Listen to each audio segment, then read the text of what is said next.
नमस्कार, मैं हूं आपके साथ रविक्षा शर्मा और आप देख रहे हैं नव बिहार 24 न्यूज। चलिए रुक करेंगे आज की मुख्य खबर की ओर। पूर्णिया से सांसद पप्पू यादव ने एक प्रेस वार्ता में कांग्रेस को खुला समर्थन देते हुए बड़ा राजनीतिक बयान दिया। उन्होंने कहा कि विधानसभा चुनाव में कोसी सीमांचल और मिथिलांचल पूर्णिया से सांसद पप्पू यादव ने एक प्रेस वार्ता में कांग्रेस को खुला समर्थन देते हुए बड़ा राजनीतिक बयान दिया। उन्होंने कहा कि आगामी विधानसभा चुनाव में कोसी सीमांचल और मिथिलांचल इलाके की 100 सीटें कांग्रेस को दी जानी चाहिए। उन्होंने स्पष्ट कहा कि यहां के लोग जात पात से ऊपर उठकर वोट करते हैं, इसलिए राजद को इस इलाके में सीट छोड़नी चाहिए। पप्पू यादव ने कहा कि क्षेत्रीय पार्टियां भाजपा से नहीं सिर्फ कांग्रेस से लड़ती है। उन्होंने मांग की है कि राष्ट्रीय दलों को प्राथमिकता मिलनी चाहिए। मुख्यमंत्री और उप मुख्यमंत्री के चेहरे को लेकर उन्होंने कहा कि यह फैसला महागठबंधन लेगा और इसमें कांग्रेस की अहम भूमिका रहेगी। प्रधानमंत्री नरेंद्र मोदी पर निशाना साधते हुए पप्पू यादव ने कहा कि उन्हें राहुल गांधी और प्रियंका गांधी से डर लगता है। उन्होंने आरोप लगाया कि ईडी की कार्रवाई भाजपा की साजिश है और पीएम इसके बैकअप में है। बिहार सरकार को घेरते हुए उन्होंने कहा कि पूरी सरकार वसूली में लगी है, बिना रिश्वत कोई काम नहीं होता। उन्होंने आरोप लगाया कि 3 मंत्रियों के परिवार लूट में शामिल हैं और उनकी संपत्तियों की जांच होनी चाहिए।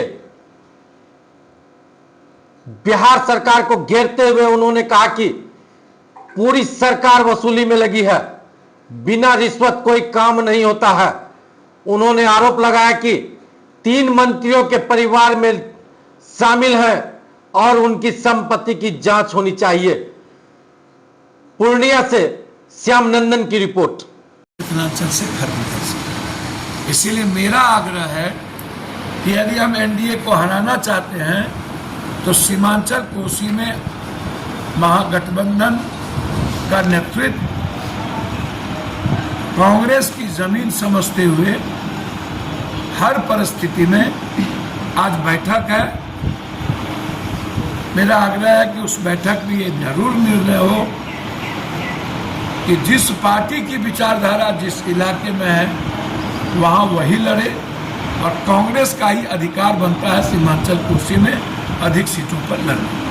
पूरे बिहार की रेवेन्यू का, पूरे बिहार के जनता का पैसे का लूट है और एक इसमें 2-3 मंत्री के परिवार इन्वॉल्व पूरा, उसके पूरे परिवार की संपत्ति की जांच होनी पूरा। तीसरी चीज, पूर्णिया के डेवलपमेंट में 20 सालों से कुर्सेला और बिहारीगंज के रेलवे का काम शुरू हो और कोई अंकुश नहीं। लगभग जितने सीओ हैं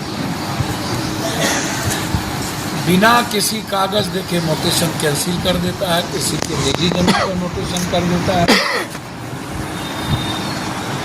भ्रष्टाचार सीमा से बढ़ के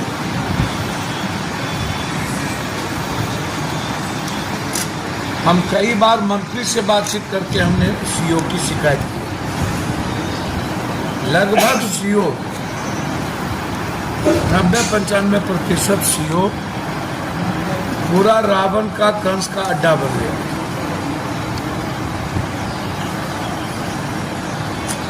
मैं डीएम साहब से भी आग्रह किया हूं कि सर्वेयर को रोकिए, अन्यथा महाभारत की स्थिति होती जा रही है। और मैंने गांव में कहा कि यदि सर्वेयर को किसी भी कीमत पर, किसी भी कीमत पर यदि वो नहीं कर रहे हैं तो गांव में सर्वेयर को का बहिष्कार करें। पैसे पर नहीं होगा किसी भी कीमत। दूसरा चीज, ब्लॉक की स्थिति बहुत ही बुरी है और थाना की भी स्थिति बहुत बुरी है। बिना पैसा लिए कोई काम नहीं हो रहा। तो जो लोग विकास का राग अलाप रहे हैं,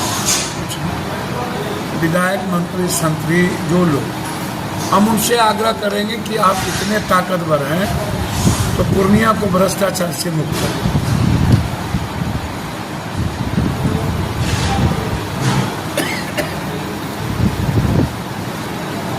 मैं फिर आपको कह रहा हूं कि पूरी सरकार वसूली में लगी हुई, सभी तरह के विभागों की वसूली में लगी। मैंने लिखा है कि बिहार में जितना टेंडर सरकार भवन का हुआ है वो टोटल टेंडर मैनेज हुआ है और कोई अंकुश नहीं।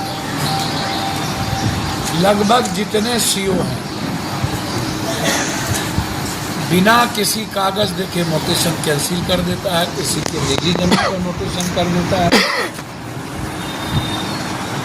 भ्रष्टाचार सीमा से बढ़ के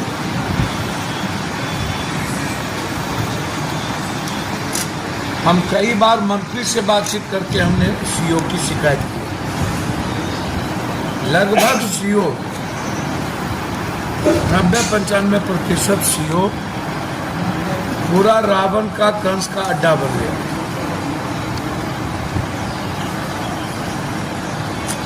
मैं डीएम साहब से भी आग्रह किया हूं कि सर्वेयर को रोकिए, अन्यथा महाभारत की स्थिति होती जा रही है। और मैंने गांव में कहा कि यदि सर्वेयर को किसी भी कीमत पर, किसी भी कीमत पर यदि वो नहीं कर रहे हैं तो गांव में सर्वेयर को का बहिष्कार करें। पैसे पर नहीं होगा किसी भी कीमत। दूसरा चीज, ब्लॉक की स्थिति बहुत ही बुरी है और थाना की भी स्थिति बहुत बुरी है। बिना पैसा लिए कोई काम नहीं हो रहा। तो जो लोग विकास का राग अलाप रहे हैं, विधायक, मंत्री, संतरी, जो लोग, हम उनसे आग्रह करेंगे कि आप इतने ताकतवर हैं तो पूर्णिया को भ्रष्टाचार से मुक्त करें।